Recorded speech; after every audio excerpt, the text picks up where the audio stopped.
So everyone, welcome to our YouTube channel. Today we bring you a Korean series called Mouse, which is about a dangerous serial killer. The story is like this. There is a dangerous serial killer. This serial killer kills people in a strange pattern. Who is this serial killer? Why does this serial killer kill people like this? What is the meaning of this serial killer's murder pattern? The police don't know anything about this. The story of this series starts from there. From the first episode, you can watch it with curiosity, and it will leave a big shock in your head for months after watching it. Today I bring you the first episode of this 22-episode series called Mouse. So after watching this episode, I hope that you will get a good response about this episode as well as our hard work. Also, I hope to bring the rest of this series soon based on your feedback. So don't forget to subscribe to our YouTube channel and click the bell icon next to it.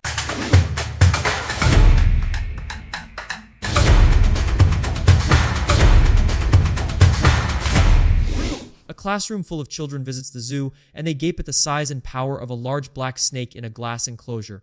One little boy, who seems empty around the eyes, slips a small rat from his school bag and into the snake's enclosure. The snake focuses on the rat and strikes, causing the children to run away screaming. Only the little boy stays to watch as the snake tries to catch the rat, only to have the rat bite it in self-defense. The snake shakes off the rat, which turns and, eyes shining red, launches itself at the snake again. 5 years later, that same boy is a little older when he lets himself into an empty church to ask an important question of the stained glass Jesus: do I seem different to you, too?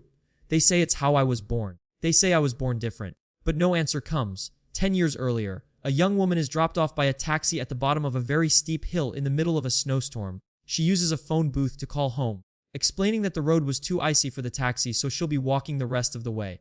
As she hangs up, she hears a plaintive voice call out, "Uni." There's a small girl in the road who cries that there was an accident and her father is still in the car nearby. The young woman approaches the car, but when she opens the door, the driver attacks her. She begs for her life in vain, as nearby, the little girl sobs at the violent scene. A week later, a diver finds the headless body of the young woman in the ocean with a series of letters and numbers marked on her hand. She's identified as the latest victim of a serial killer known as the Headhunter. In England 1 year later, a scientist named Daniel Lee gives a lecture in which he mentions that he's identified a gene that's present in the DNA of psychopaths, a personality disorder characterized by lack of empathy for others. Daniel predicts that soon, we will be able to predict whether an unborn child might be a murderer based simply on the presence of this gene. Daniel is called back to Korea by the president, who is determined to stop the headhunter's 18th body-killing spree. Daniel gives a speech about his DNA findings, including the fact that 1% of people with the psychopath gene become murderers. Unfortunately, his test only has a 99% success rating, with the other 1% of detected genes denoting that the person will be a genius. The problem is that the genes for genius and psychopath are too similar for Daniel to differentiate. This means that, in the effort to eliminate psychopaths, potential geniuses would also be killed.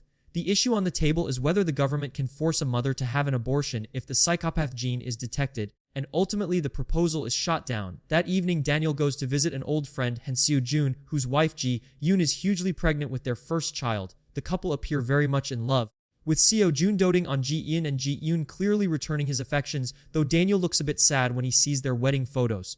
As it turns out, this is because Daniel's sister, Jennifer, was Soo-jin's first love, who died 7 years ago and in a random mugging. Soo-jin looks sad when the subject comes up, but Daniel insists that he's thrilled to see Soo-jin married and happy. Soo-jin drives Daniel to his hotel, promising to visit him in England soon. At the same time, a family of 4 are traveling through the area, and after getting briefly lost and asking another driver for directions, they stop at a campground for the night. Unfortunately, the ceiling in the kitchen caved in from the snow, so the campground is closed. The family decides to stay anyway and just rough it. The father steps away from the campsite to get water, and he hears his wife crying out. There's an ominous-looking figure looming over her with a knife as she begs for her life. So her husband jumps at her attacker and yells for her to run. She races back to their van and tries to drive away with their boys Moo-1 and Moo-chai, but the van won't start. Mom spots her attacker walking their way, so she pushes the boys down to hide. She tells Moo-1, the elder boy, to hide with Moo-chai in a hidden cupboard and to protect his little brother no matter what he hears. Then, after uttering a small but fervent prayer, she goes out into the night. The boys hide, but moments later, the attacker reaches the van and tries to break in. Mom distracts him and leads him away from the van, only to get caught and stabbed several times. Despite her best efforts, the attacker quickly disables her and heads back to the van, where the boys are now out of hiding and screaming for their mother. Moo-1 locks little Moo-chai into a suitcase and shoves it under a bench, then tries to hide himself. It works too well. The attacker finds Moo-chi's suitcase first and starts to break it open. Remembering his promise to protect his little brother, Moo-won comes out of hiding and tries to lead the attacker out of the van. But he's caught and the attacker hits him over and over and over.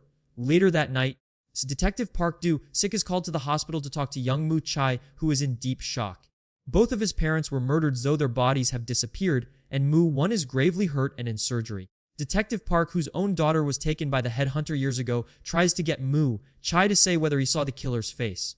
When Moo-chai can't speak, he yells at the little boy and scares him even worse. As he's being pulled away, Moo-chai sees something that makes him scream. He points at a picture on the wall and yells, "It's him!" Ji-un wakes up late, still alone in bed, and goes out to look for Seo-jun. He comes in with an armload of firewood, and Ji-un smiles at the family of snowmen he's built in the front yard. Seo-jun had earlier told Daniel he would terminate the pregnancy if their baby had the psychopath gene, but now Ji-un says she's not sure what she would do.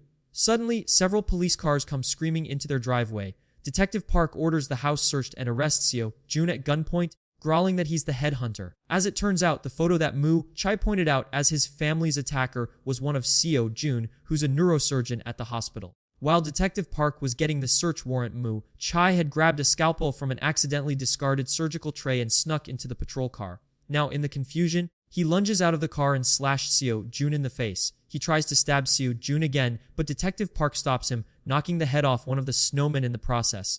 The snowman's head smashes to the ground, and inside is a black plastic bag. One of the cops looks inside, then drops it in horror. Moo-chai sees blood in the snow and the beret his mother was wearing, still clipped around a lock of her hair. Oh no. From inside, Ji-un sees this scene and the truth hits her like a ton of bricks.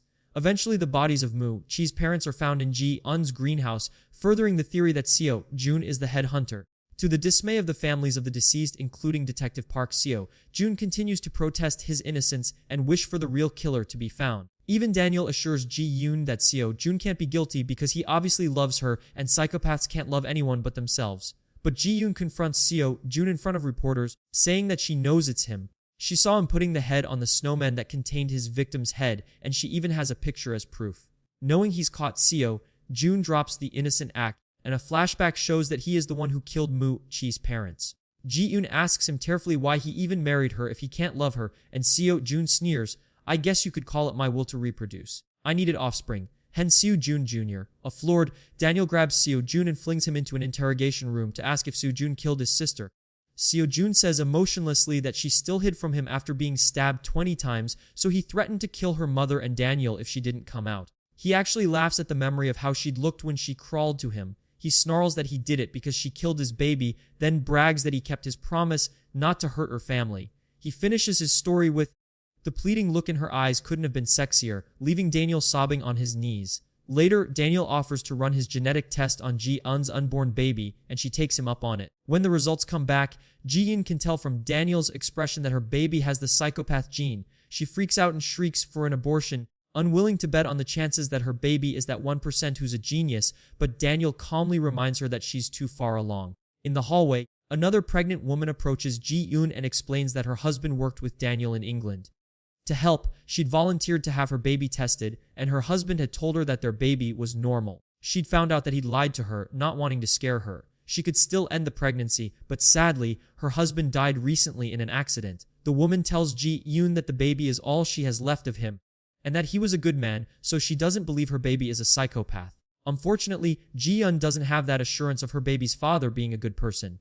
Seo-jun is sentenced to death, and as he waits for his sentence to be carried out, he lives out his time in prison. 5 years later, he reads a news article that Daniel is back in Korea, and he mails his former friend 2 live rats in a box. Elsewhere, a little boy named Jae-hoon also has a fascination with rats, and he catches one to take to the zoo to set free in the snake enclosure. When Jae-hoon is older, his teacher becomes worried for his mental health when he kills the class rabbit. He says that he wasn't trying to kill it, he only wanted to see if it had gained weight or was pregnant. He's scratching his arm to shreds, and when his teacher asks why, Jae-hoon says blandly, "I'm annoyed at the other kids, but I can't take it out on them, so I'm taking it out on me." She mentions that the other kids aren't there, and Jae-hoon says that the way she's looking at him, like he's weird, is annoying him. The teacher calls in Jae-hoon's stepfather, and she tells him that a recent IQ test puts Jae-hoon well above genius level, but that she's worried about his mental state. She recommends therapy, but stepdad takes offense. He drags Jae-hoon into an alley after school and slaps him hard, then calls his mother to complain that Jae-hoon humiliated him. Jae-hoon has two younger siblings, a brother named Jae-min and a sister named Jae-hee who seems to be mentally disabled. Jae-min sees Jae-hoon pouring ammonia into his stepfather's fish tank and begs him not to kill his dad's favorite fish, but Jae-hoon pushes him aside and continues. He takes his stepfather's dog Choco and warns Jae-min not to tattle. Tattletales are the worst people in the whole wide world. When stepdad gets home, he finds his fish dead and Jae-min reluctant to say anything, only for Jae-hee to repeat her brother's conversation word for word. Stepdad goes looking for Jae-hoon, and when he arrives at the park, he finds his dog Choco floating dead in the pond. He finds Jae-hoon and drags him home to beat him, calling him an evil bastard. Later, a bruised Jae-hoon asks Jae-min if he wants to go see Choco, then leads his brother to a small grave in a wooded area. While Jae-min is praying, Jae-hoon pushes him into a hole that he dug and accuses him of tattling. Jae-min wails that he didn't say anything, but Jae-min intones that he needs to be punished and begins to shovel dirt into the hole. Thankfully, their mother finds them in time. She shoves Jae-hoon to the ground, helps Jae-min out of the hole, then starts to choke Jae-hoon and tell him to monsters like you need to die. You monster! I never should have given birth to you! Jae-hoon looks up at his mother, and it's Ji-un. Jae-hoon somehow escapes and goes to the church where we first saw him. He asks Jesus if he's really different and if he was really born a monster. In voiceover, he tells us that he prayed not to become a monster, but 15 years later, Jesus had never answered his prayer and he ended up a killer. One last flashback shows Jae-hoon standing over his stepfather's body while Jae-min and Jae-hee hide. He calmly removes the knife from the man's chest, then he slowly walks up the stairs where his mother waits.